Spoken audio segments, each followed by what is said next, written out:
With one out, the pitch. Swing and a long drive. Deep to right. Going.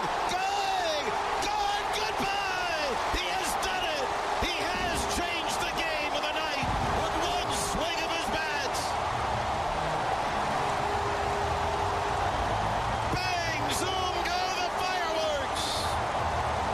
And bang, zoom, goes Bryce Harper with a game-tying two-run homer on a 3-1 pitch from Carl Edwards Jr. It is pandemonium at Nationals Park. He hung a breaking ball, and Bryce got it all into the second deck in right field over the Nationals bullpen. It was to the back row. It nearly made the concourse. Montgomery comes set. The pitch to Zim. Swinging a high fly ball. Deep left field. Zobrist back at the warning track. At the wall. It's gone! It's gone! It's gone! Goodbye! It's a home run! It's a 3-run homer for Ryan Zimmerman!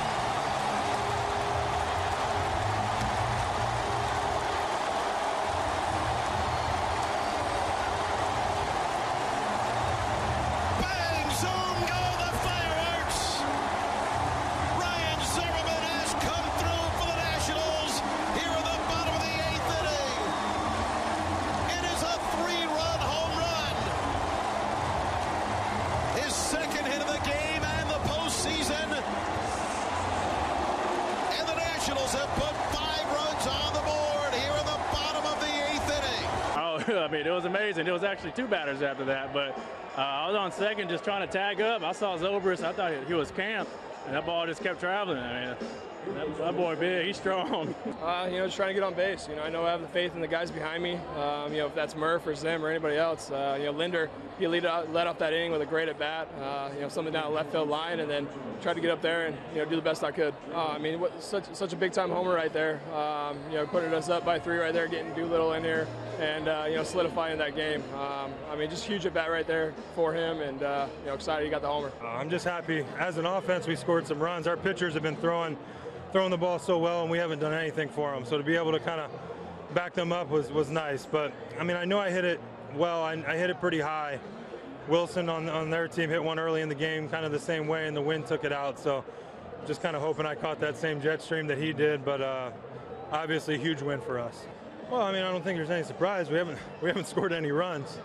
I don't want to say the pressure builds, but it starts to compound and snowball. Baseball is contagious when you're doing things good and when you're not scoring as well. So huge swing by Bryce, obviously, to kind of lift the tension a little bit, and hopefully we can carry it over into the next game. I just knew in the bottom of my heart that we were going to explode for some crooked numbers, which we've done all year.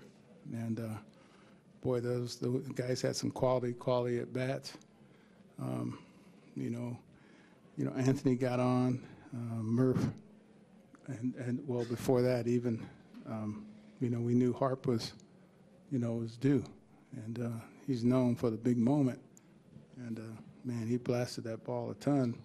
He hung a breaking ball, and that's what you're supposed to do with it. CJ was the right man for the job. He hung a curveball. The guy didn't miss it. Harper's good. CJ's really good. CJ numbers against left-handed hitters are among the best in all of baseball. To say that I did not say anything in a derogatory manner towards CJ would say I don't have confidence in him. I have all the confidence in the world in him. If that happens again, you're going to see CJ back out there. He made a bad pitch, and the guy didn't miss it. And that's it. Sometimes that happens. Bryce is good. CJ is good. Bryce got him. Right move or wrong move to leave Carl Edwards in to face Bryce Harper? The wrong move at this time. It's the postseason. I understand if it's during the season, Edwards does have really good numbers against lefties. But he pitched the last game, so he's working already. He gave up an 0-2 hit to Lean. That tells me maybe he's not as sharp as he's been in the past couple of days. So you get past that, and then you got the MVP, who also happens to look like Teen Wolf, coming up to the plate, and he ties the game. Everybody's excited. A team that had no life.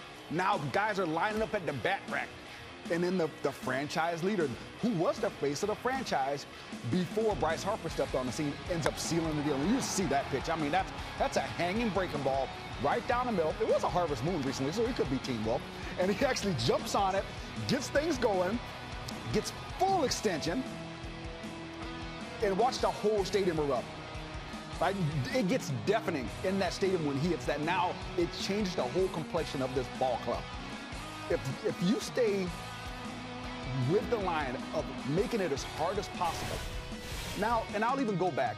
If Bryce Harper could not tie this game up, maybe I'll leave Edwards in. But because it was a game tying at bat, you can't leave him in for that.